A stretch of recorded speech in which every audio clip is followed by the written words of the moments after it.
But now moving on, हम लोग अपने नेक्स्ट मैच पे चलते हैं, which is going to be against Spain versus Italy. ये गेम तो मैंने भी थोड़ा बहुत देखा था, तो I will also have some thoughts to say. Right, but now starting with the lineups, and this game was very entertaining actually में. इसमें भी स्पेन ने कुछ चेंज नहीं करा. मोराटा आगे खेल रहा था अप फ्रंट, देन लेफ्ट पे निको विलियम्स था, who had the man of the match performance. Pedri बीच में खेल रहा था, राइट में यमाल खेल रहा था, डबल पेट में वही रॉड्री और फाबियन रूइज थे. पीछे अपना कुकरेला खेल रहा था, who again had a very good game. लापोर्ते and जो ले नॉर्मन जो भी उनका प्लेयर है सेंटर बैक, वो खेल रहा था, एंड राइट में कारवाल खेल रहा था, एंड पीछे Unai Simone. And Italy was going with the 4-2-3-1 formation. Again जो भी किएजा, स्कमाका, अपना बरेला एंड बासोनी, सारे जितने प्लेयर्स हैं सब लोग स्टार्ट करते, डोनारूमा, तो सारे लोग खेल रहे थे. एंड जब गेम स्टार्ट होता है, यू वुड अगेन एक्सपेक्ट, जैसा गेम स्टार्ट होता है कि स्पेन पोजीशन डोमिनेट करेगी, चांसेस बनाएगी, अच्छा खेल रही थी Spain. But I think Italy का first half was very underrated in the sense कि, not underrated actually, I think जो क्रिएटर्स हैं एंड जिन लोगों ने मैच एज फैंस देखा, उन लोगों ने थोड़ा अंडररेट कर दिया. जितने एक्सपर्ट्स थे जो भी उनके स्टूडियो में बैठे थे, everybody was praising Italy. But वही बात है कि वो प्रेस तब तक ही चल सकती है अनलेस एंड अनटिल आप रिजल्ट निकालोगे.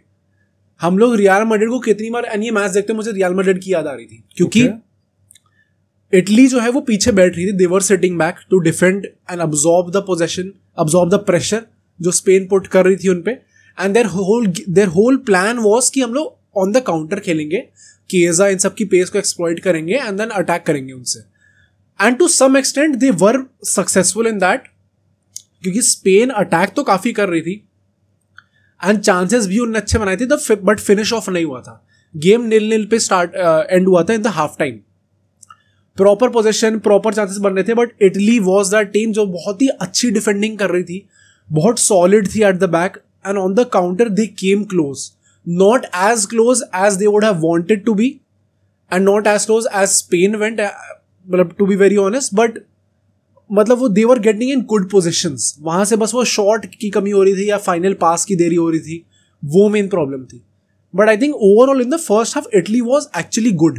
एंड जो प्रॉपर लोग कहते हैं कि हिस्टोरिकली इटली का जो स्टाइल ऑफ प्लेयर रहा है कि विल बी एकदम resolute defending wise, and on the counter हम लोग अच्छा खेलेंगे एंड विंग्स एक्सप्लॉइट करेंगे. आई थिंक इटली का गेम प्लान डिट्टो वही था. इसलिए जितने भी लोग कह रहे थे कि स्पेन ने एकदम तोड़ रखा है, मैं थोड़ा हेजिडेंट था वो कहने में इन द फर्स्ट हाफ, क्योंकि अगर दूसरी टीम का गेम प्लान ही वही हो ना कि हम लोग अब्सॉर्ब करेंगे प्रेशर को और फिर ऑन द काउंटर खेलेंगे, तो यू कांट रियली से कि इटली ने, स्पेन ने एकदम तोड़ रखा है. बट मेरा पॉइंट पता है यही है, अभी मैं अर्जेंटीना कनाडा वाला मैच भी कवर करूंगा. पहले हाफ में कोई गोल नहीं आया, बट यू ऑलवेज नो कि on the breaks team better कौन से, मोमेंटम किसके पास चल रहा है. It was Spain, right. And one thing that I would also add to the argument is कि स्पेन के लिए एक जो मुझे चीज बड़ी अच्छी लगी देख के, which was clearly not evident in the World Cup and in the Euros in 2021, मतलब आई थिंक ये वही फुएंटे के अंडर का ये एक प्रोग्रेस होगा. They were not afraid to take shots from long distances also. I remember, and even so Morata, Pedri, Yamal, you would say Yamal ने भी एक कर्लर लिया था फार पोस्ट पे, बहुत अच्छा outside the box. What I loved about this team was कि ये लोग ना कीपर को तुरंत टेस्ट करे जा रहे हैं. एंड कीपर है कौन? डोनारूमा, जिसकी पिछले quite frankly ever since he move to PSG in 2021 his reputation has dipped massively. He is known to be prone to errors. Right. मैं वो चीज देख के खुश था कि अगर आप बहुत क्लियर, क्योंकि स्पेन जैसी टीम का ना कई बार ऑब्सेशन बन जाता है जो बार्सिलोना के साथ नहीं होता. एकदम बढ़िया पास खोल के एकदम प्रॉपर टैप इन बना के, टैप इन ही गोल पड़ेगा जब कीपर भी लेटा हुआ और सब खाली बीट हो जाएंगे. Right. They have let go of that obsession and they are now taking chances and testing the keeper under defense regularly. वो चीज मुझे अच्छी लगी.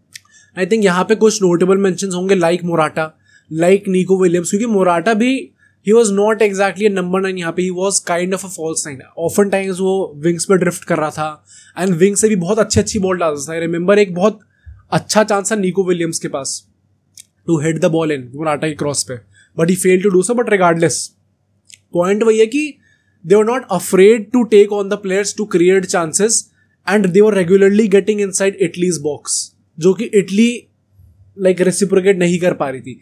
इसी के चलते भी सौ कि स्पेन के पास 61% पोजेशन था, 9 शॉट लिए थे जिसमें से 4 ऑन टारगेट थे. इटली ने एक ही शॉट लिया था जिसमें से 0 ऑन टारगेट थे. तो Italy was getting in good positions, but वही है कि आप शॉट नहीं ले पा रहे वहां से, वो मेन प्रॉब्लम थी इटली की तरफ से। एंड आई थिंक एक चीज जो मैं कहूंगा, डी लोरेंजो जो उनका राइट बैक था, ही वॉज गेटिंग कुक्ड भाई। जो निको विलियम्स ने पेला है उसको in the first half and the second half as well, that was great to see. And Italy का एक जो चीज है which they can improve upon is, although I think इनका जो मेन गेम प्ले था वो स्पेन के अगेंस्ट ही ऐसा था, बिकॉज दे न्यू की पोजीशन नहीं होगा उनके पास ऐसा, विच इज की ऑन द ब्रेक जो आप एक्सपेक्ट करो ना कि हम 3-4 पासेस में ही एकदम बॉल निकाल लेंगे, ऑफन टाइम्स वो इतना ज्यादा हरी हो कि आप इतना ऐसे पासेस कर रहे हो कि you are losing position very easily. तो you whenever you get the ball, people जो टीम्स होती है वो ऑन द ब्रेक खेलती हैं, but at the same time you can also remain calm on those situations. You don't have to कि भाई हम तो एक ही बॉल निकालेंगे और एक ही बॉल में थ्रू बॉल निकल जाएगी, ऐसी गोली हो जाएगा direct. You don't always have to go for that perfect pass. So maybe this is something that they can improve upon. But second half में early on एक own goal आ जाता है इटली की तरफ से, and I think it had to be an own goal only, जो कि इस मैच को अल्टीमेटली डिसाइड कर सकता था। Fair. स्टार्ट तो एटलीस्ट उससे हो सकता था, एंड उसमें भी निको विलियम्स के पास एक वही आपको क्रेडिट देना पड़ेगा दैट उसने बीट करा लेफ्ट हैंड साइड पे, क्रॉस डाला जो मुराटा का जस्ट टच होके आता है, डोनारूमा एकदम एंड मोमेंट पे, वोंट ब्लेम हिम क्योंकि he got caught of guard, क्योंकि एकदम से हेडर लग गया उसका, एंड जिसने फिर ओन गोल मारा आई थिंक उसमें भी it was not a mistake exactly, but बस वो बॉल आ गई उसके, he could not have done anything.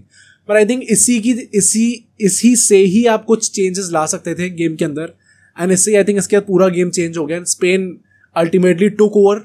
And जो भी हम लोग कह रहे हैं इटली को थोड़े बहुत चांसेस मिल रहे थे वो भी मिलने बंद हो गए, स्पेन ने एकदम तोड़ ही दिया। एंड ये इंटरेस्टिंग बात है कि when one team is down with just 1 गोल, 1-0 का स्कोर चल रहा है, वो भी ओन गोल आया है, तो इटली के पास आइडियली काफी इंसेंटिव होना चाहिए कि अभी हम लोग ऑल आउट जाके अटैक करते हैं, अगर एक इक्वलाइजर आ गया then you never know. But वो चीज का पोटेंशियल भी नहीं मिला उन लोगों। वही मेरा पॉइंट था कहने का एट हाफ टाइम ऑल्सो कि that is how good Spain were, कि इवन दो एक ही 1-0 से जीते हैं, वो गोल उन्होंने मारा भी नहीं है, वो ओन गोल आया है, yet there was a clear distinction कि कौन सी टीम बेटर है। राइट, आई थिंक वहां पे स्पेन काफी मार्जिन पे ले गई। And mind you this does not mean कि इटली ट्राई नहीं कर रही थी, वो ट्राई कर रही थी, but Spain was just so good at controlling the game that वो अब मार्जिन ऑफ एरर तक नहीं दे पा रहे उनको। तो आई थिंक वो चीज बेटर है। And Chiesa had a bad outing. He got subbed off 60th minute पे, and maybe I think they could have kept him क्योंकि wings पे on the break exploit कर सकता उसके थ्रू, but ठीक है, he did not have a great game. Again, Nico Williams would be the standout guy यहाँ पे, जिसने मैच पूरा अल्टीमेटली तोड़ रखा था, एंड जो मेन स्टैंड आउट परफॉर्मर रहेगा। जो मेन चीज है, स्पेन जो नेक्स्ट मैच है उनका अल्बेनिया के against, last match, they will most probably win that match. तो ये तो पक्का है कि वो टॉप कर रहे हैं उस ग्रुप। जो नेक्स्ट मैच है इटली और क्रोएशिया का, that is against each other, and Italy इस टाइम पे 3 पॉइंट पे, क्रोएशिया 1 पॉइंट पे, तो that is going to be the decider actually. तो ऑल्दो कोई बड़ी बात नहीं, दोनों क्वालिफाई कर ही जाए, हाँ अल्टीमेटली कर जाए, but like just to be safe this is going to be the main. Although पता है क्रोएशिया शायद ना करे इसके बाद भी, क्योंकि वो एक ही पॉइंट की तरफ से होंगे, अगर हार जाए तो क्रोएशिया नहीं करेगी, पॉसिबल है। एंड सो आई थिंक मेरा पॉइंट वही रहेगा कि नेक्स्ट मैच इनका देखने में, इटली एंड क्रोएशिया का, वो देखने में काफी मजा आएगा, क्योंकि इट इज अ डिसाइडर, जो भी जीतेगा वो क्वालिफाई कर जाएगा आगे। अब सोचो अगर एक क्लिप इतनी बढ़िया थी तो पूरा का पूरा पॉडकास्ट कितना बढ़िया होगा। तो अगर आपको इसी क्लिप का पूरा पॉडकास्ट देखना है तो यहाँ पे क्लिक करिए, और अगर आपको ऐसे ही और क्लिप्स बिंज वॉच करनी है तो यहाँ पे क्लिक करिए।